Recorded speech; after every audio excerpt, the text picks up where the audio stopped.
Good afternoon, everyone. Hi, I'm Natalie Peart. I am a Quality Improvement Advisor at NJII, and this is Mark Rooney. He is a Practice Transformation Coach at NJII, and today we're going to talk about how you can effectively use the QRUR report, which is the Quality Resource and Use Report, to identify patients for potential TCM and to improve overall quality and cost. Does everyone here, has everyone here accessed their QRUR? Does everyone here, have they been assigned to a coach? I just want to get an idea of what the general population in the room is. Or maybe it's easier, how about this? Does anybody in here has not gotten their QRUR report? It's pending, okay, that's good, so you're in progress, that's good. And everybody else has one or has seen it or knows what it is? All right, good, so that's good, so you have it. Pending, you'll be able to read this so that when you do get it, you'll have an understanding of how to read the report and how to use that report for the benefit of your practice and use it for data gathering, and in case your EMR doesn't have the ability to gather data, you can use this report that's out there to try to get things going so that you can figure out patient discharges, who the patients are, and use it then to kind of bring it together with this transitional care management, what we're all about. Okay, so Natalie, you'll go bam into that. What kind of specialties do we have in the room? Do we have any PCPs, gastro? Okay, so a lot of specialists in the room. So, okay, so then that's good. So this will still be beneficial to you. So the handout that I just gave you guys, well, I should do an overview of the QRUR. Again, I mentioned that the QRUR is the Quality Resource and Use Report. Every Medicare enrolled tax ID number, it is prepared on the, in the back end by CMS. So this is data they're collecting on you, whether you know it or not. Only you and your practice has access to that report. And the people that you grant that access to. And all providers billing under that same TIN, the report will look the same for them, and essentially that influences your value modifier, so your payment adjustment based on your quality and your costs provided to patients. Overall, the goal of healthcare is high quality, low cost care. And in talking about this whole TCM thing today, the goal is to enhance that high-quality, low-cost initiative. So in this handout that I've given you, I know when you guys see QRURs, you guys are used to seeing the scatter plot and essentially that percentage of by which your Medicare claims will be affected 2 years down the line. This is a report that a lot of providers are not really aware that is in their QRUR that shows which beneficiaries are attributed to your TIN. And that attribution is based on two different aspects. The first aspect is if you are a PCP and you bill for the most primary care services, then that is essentially your patient and you are responsible for managing that patient's care across different care environments. The second one, since I heard that there's a lot of specialists in the room, is if you are a specialist and you bill for the most primary care services, meaning that you bill for that essential office visit, that 99 whatever code, that is considered a primary care service, so you will still, that patient will still be attributed to you and you'll be responsible for, by Medicare's definition, managing that care. Overall, for specialists, one of the goals is to encourage patients to see their PCP in order to, reduce your costs and ensure that high quality care. So this is a de-identified sample of Table 2A from the QRUR that we're looking at here. And I wish we could project, but unfortunately we can't, but I'll go over it briefly. This first page gives you an account of the patients that were attributed to you because you're a PCP and you provided the most primary care services, or you're a specialist who provided the most primary care services.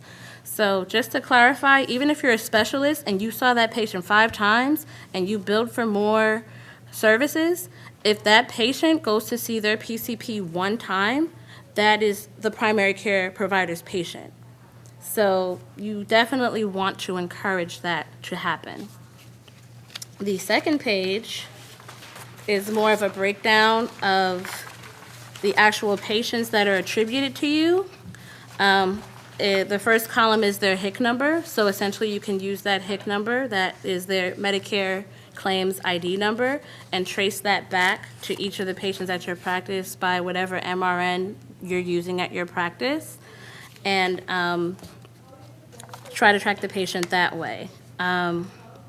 I'm just going to breeze through this again so that you get a basic idea. The fourth column, that index number, is, and again, these are all random numbers. This is completely de-identified. The fourth column is an index number that Medicare has put together for the purposes of these reports in the QRUR.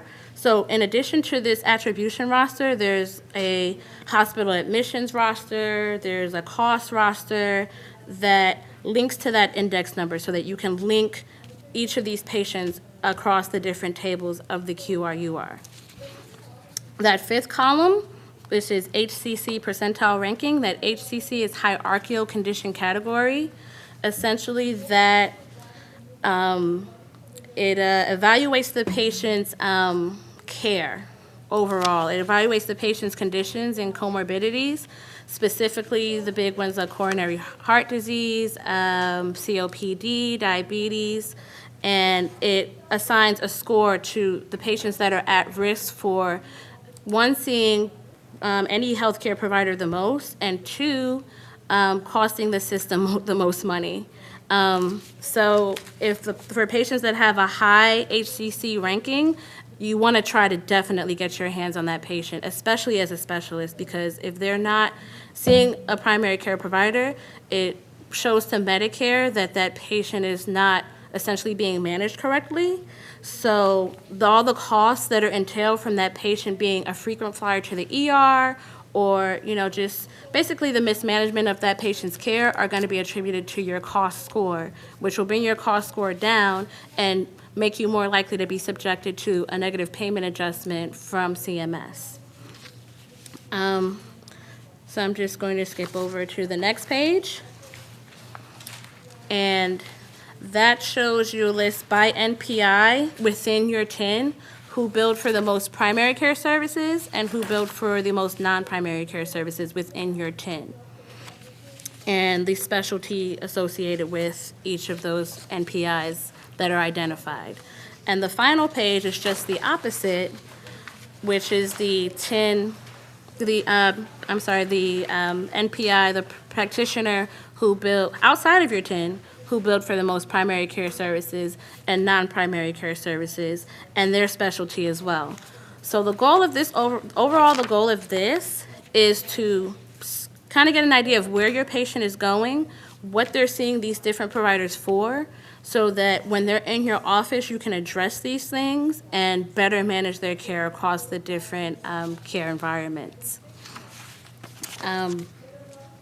These can also be linked to another exhibit that shows where patients are going as far as their hospital admissions. It'll show you the list of hospitals that are visited by your patients. And so you would be able to figure out, again, where they're going and why, so that you can encourage them to come into your office or to their primary care provider's office in order to get that care managed better and essentially at a lower cost and a higher quality, because you can give them that better attention that they may or may not receive in the ER. So to link that to TCM, this is really like a first step. This is like and it is going to be essentially fading to the wayside when MIPS comes into play. So you will get a 2016 QRUR, but for 2017, MIPS is coming into play, and there will be a report that is comparable to this, but CMS has not really confirmed that yet. So for 2016, you would just want to look at that list, see, maybe identify patterns of care for patients with different diagnoses, and try to make sure that that care is managed better. So to tie that into TCM, Well, the past. into the future. Well, we can, so what I'd like to do with it is for the future, so that's the past. So there's nothing that you can do about it, all right? So the QRUR, it's good that you gather the data, you can look at it, you can see what you've done in the past. But what we're all about now is to say, okay, you know that data was being gathered on you, you know that it happened. What can you do from this point forward? So now it's 2017. The new thing is the quality payment program. Okay, now you've gone through it with the other two groups. Now, I wanted to present this on the screen, but the coaches now, in reference to transitional care management, we want to do everything from the PTN is to say that all the activities and all the work that you do, so you're helping your patient, you're helping your practice, you're working with billing, make that work for you also with the quality payment program. Now, if you could come behind me, because I want to show this, I was going to project it, or if you want me to turn around, if you guys could just stand up, I'd like to show you in the quality payment program, the improvement activities, and I can show it on the screen. You guys good with that, or you want to come? All right, so this, from me, hey, I got it, I'm with you. It's all right, so I don't know if you need the microphone, but if you can see this screen, okay, so the quality payment program, if they showed you that on the other side, because what they were supposed to be showing you was the quality section. There's a new section that's out there is the improvement activities, and if you're not aware of it, if you do transitional care management, you can get this, the improvement activities. There's a section that you must complete, okay? So if we go to improvement activities, and to get you, did they show you improvement activities in the other group? You talked about it. Okay, I'm going to show you, okay? This is good. Don't worry about it. In the PTN, we are going to take care of you for the year, okay? Improvement activities, if you stick with us, is done, okay? So take that stress off. We're with you. We'll get you there. You see this? This is the red box is the improvement activities. This is 15% of what you need. If you stick with us, we'll get you that full piece of the pie, okay? Now, transitional care management, we've looked at it, that, here, there's 92 activities that you need to have. So look at these activities as a box, okay? You need 4 boxes to get an improvement activity, to get it signed off, basically, okay? We looked at it, these are the 4 boxes, if you do transitional care management, that you will get taken care of, okay? So the one thing is, by being part of us, and you stick with us, and we're going to come up with the criteria to know that you participated, we'll sign off on you. You will get 1 box from us, okay, automatically, whether you do TCM or not. And I'm going to show you that box. I don't want you getting dizzy while going down the screen here. TCPI participation. That's Transforming Clinical Practice Initiative. That's from CMS. That's the big, the big grand scheme of things, the TCPI. You're in a PTN. The PTN you're in is the Garden Practice Transformation Network, okay? You do this, and the other side component is, out of all of these 92 boxes, you need 4 boxes. We're 1 box. You have to have 2 of them have to be high. By being with us in the PTN, you get 1 high box right here, activity weighted high, okay? So that takes care of that. So now you have 3 left. If you do TCM, we looked at it that you would check off on these boxes up here. And what it is medication reconciliation, which you're doing that. Most practices are doing that without even knowing it, or it has nothing to do with TCM in their mind. But now you're in TCM, you're already doing medication reconciliation, you might as well get credit for it and get payment for it, okay? So you're doing medication reconciliation, it's a box, it's in here, okay? Then the other 2 components of it are care transition documentation, you're gonna be doing that, and you're gonna do care transition standard operational improvements. Improvement activity, you're doing TCM, you're improving your practice, okay? So the good point about this is, even outside of TCM, these boxes in here, these 92, during the year, we'll find different activities for you to do to get these boxes. So if you don't do TCM, don't panic. We're going to find other things. We're going to get you covered, and we're going to get that little piece of the pie. You stick with us, we got the pie, all right? So take that, if you don't get anything else from this whole thing about doing TCM, PTN is, you stick with us, okay? We will get you through together, all right? Good? Enthusiastic? I like it? Yeah, all right, there we go, all right? So that's that thing, away from the QR, but this is good stuff. I mean, it's like, you gotta love it. To echo on what Mark said, those boxes that he was referring to, so for the CPI activities, there's, oh, I'm sorry. Sade? Thank you. For the improvement activities, the maximum score that you can get is 60 points, which is 15% of your score. So by being in Garden PTN, as Mark just mentioned, you are a TCPI participant, you get 20 of those points. So a third of those points are already handled for you. The TCM activities are attributed to at least 4 other activities that are weighted at 10 points each. So just by doing TCM and being with us, you get that 15% credit for MIPS. That's handled already. If for whatever reason you're not doing TCM, there are other measures that are listed there, such as some of our KPIs. The tobacco use measure, for example, is also a 10-point category. So, you still will get credit for just doing the activities as our coaches are guiding you to do, as far as quality, cost, and improvement activities, which is a very new category that everyone seems to be worried about, but we're telling you that you don't really need to be worried about it any longer. Don't worry. In a nutshell. You're with us. In a nutshell.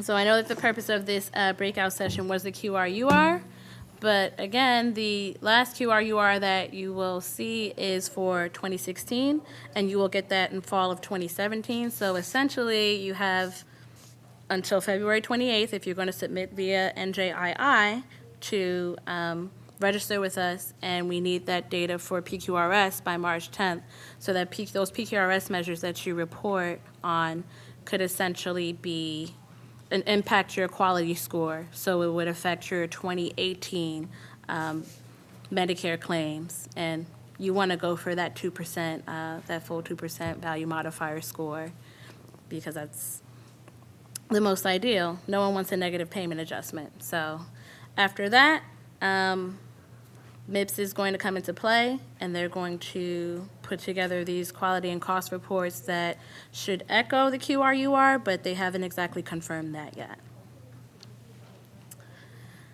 Any questions or concerns? So I'm just trying to, how does meaningful use get integrated to this? Because we've been, testing the last 5 years, and we, from the very beginning. So Because some of the measures you're mentioning is what is part of meaningful use. in reference for MIPS? Yeah. Okay, so the meaningful use category, it still exists, it's just called advancing care information now. So essentially you will still report on similar measures. It's kind of like, PQRS is becoming just quality now. Meaningful use is becoming advancing care information, and you would have to report on a minimum of 9 measures for 90 days, and you would get full credit for the meaningful use aspect. I don't recall the percentage right now for the ACI, but I know that quality is 60%. The CPIA is 15%, so that leaves what? 25%. Yeah, advancing care's 20. My math. Meaningful So- attestation is part of this It's still a part of program as MIPS, itself. So you- absolutely.